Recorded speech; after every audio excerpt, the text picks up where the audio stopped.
السلام علیکم ورحمۃ اللہ وبرکاتہ۔ پوٹن نے نیوکلیئر فوجوں کو تیار رہنے کا حکم دے دیا۔ میں ایٹمی جنگ کا خدشہ بڑھنے لگا ہے۔ ویڈیو کی مزید تفصیلات جاننے کے لیے ہمارے چینل کو لائک کیجیے اور سبسکرائب کیجیے۔ یورپی یونین اور امریکہ نے رشیا کا سوئفٹ کوڈ بند کر دیا ہے۔ اس کا مطلب ہے کہ رشیا کو کسی ملک سے کوئی پیمنٹ نہیں ملے گی۔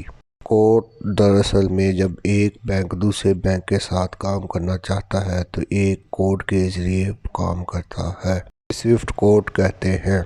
پاکستان آئی ایم ایف سے مدد لیتا ہے تو آئی ایم ایف ایک بینک اکاؤنٹ سے پیسے دوسرے بینک اکاؤنٹ میں منتقل کرے گا، جس کے لیے سوئفٹ کوڈ کی ضرورت ہوگی۔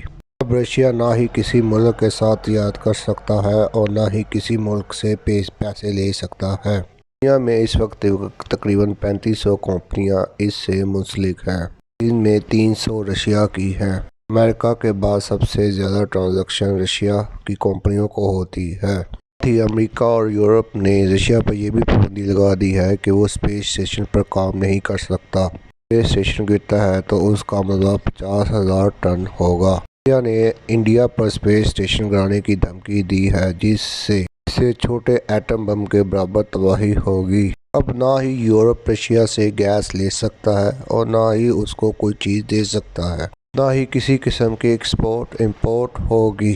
یہاں تک کہ آپ تیل کی قیمت دیکھ رہے ہیں کہ تیل کی قیمت انٹرنیشنل مارکیٹ میں $110 فی بیرل سے اوپر جا چکی ہے۔ یہ بینک بھی اب کچھ نہیں کر سکتے۔ رشیا نے جو اپنی ایٹمی فورسز کو ایکٹیو کیا ہے، اس کا مطلب یہ ہے کہ ان کے انٹیلیجنس نے یہ رپورٹ دی ہے کچھ بڑا ہونے والا ہے۔ یوکرین کے صدر نے امریکہ اور یورپی یونین پر الزام لگایا کہ انہوں نے اسے دھوکہ دیا ہے اور یوکرین کی بروقت امداد نہیں کی ہے۔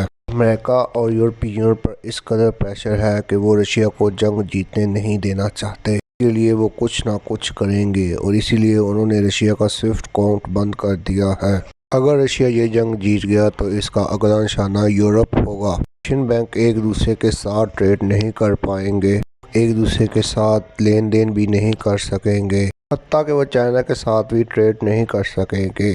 پوٹن کو جو اس وقت انفارمیشن دی گئی ہے، اس کے مطابق اگر انہوں نے اب ریئیکٹ نہیں کیا تو ان کے لیے خطرناک ہوگا۔ جرمنی نے اس وقت یوکرین کو ہتھیار دینا شروع کر دیے ہیں، جبکہ امریکہ نے بھی ہتھیار دینے شروع کر دیے ہیں۔ اب تمام ممالک مل کر رشیا کے خلاف جنگ لڑیں گے۔ امریکہ کے صدر نے کہا تھا جو ان کے خلاف لڑے گا وہ اس کی اینٹ سے اینٹ بجا دیں گے۔ صدر پوٹن نے یورپی یونین کو سخت نتائج کی دھمکی بھی دی تھی۔ یوکرین کے پریزیڈنٹ نے جب انڈین پرائم منسٹر کو فون کیا تھا کہ ان کی مدد کی جائے، پوٹن پر دباؤ ڈالا جائے کہ یہ ان سے صلح کر لیں، آگے سے انڈین پرائم منسٹر نے بات کرنے سے انکار کر دیا۔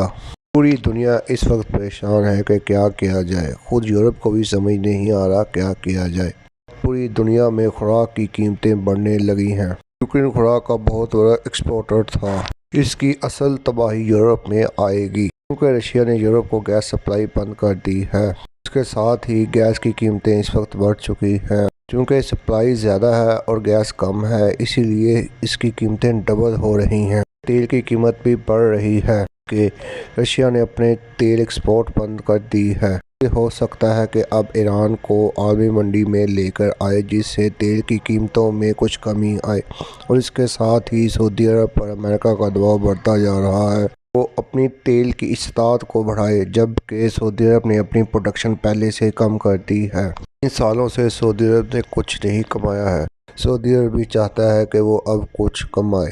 کی میکسیمم قیمت $141 فی بیرل تک گئی تھی۔ اس سے زیادہ جاتی ہے تو پاکستان اور انڈیا کے ساتھ کیا ہوگا؟ تیل ویسے ہی مہنگا ہو جا رہا ہے۔ اگر امریکہ روس پر مزید پابندیاں عائد کرتا ہے تو پھر سائبر اٹیکس بڑھ سکتے ہیں۔ اس سے لوگوں کے ٹرانزیکشن پر کافی اثر پڑے گا، پیسہ کہیں آئے گا اور نہ ہی جائے گا۔ اس کے علاوہ اگر غلطی سے کسی ملک نے ایٹمی ہتھیار چلا دیے تو کیا ہوگا؟ کیمیکل حملے بھی ہو سکتے ہیں، جیسا کہ یوکرین نے الزام لگایا ہے کہ رشیا اس پر بائیو گیسز کا حملہ کر رہا ہے۔ اس سے بڑی تباہی نہیں آ سکتی۔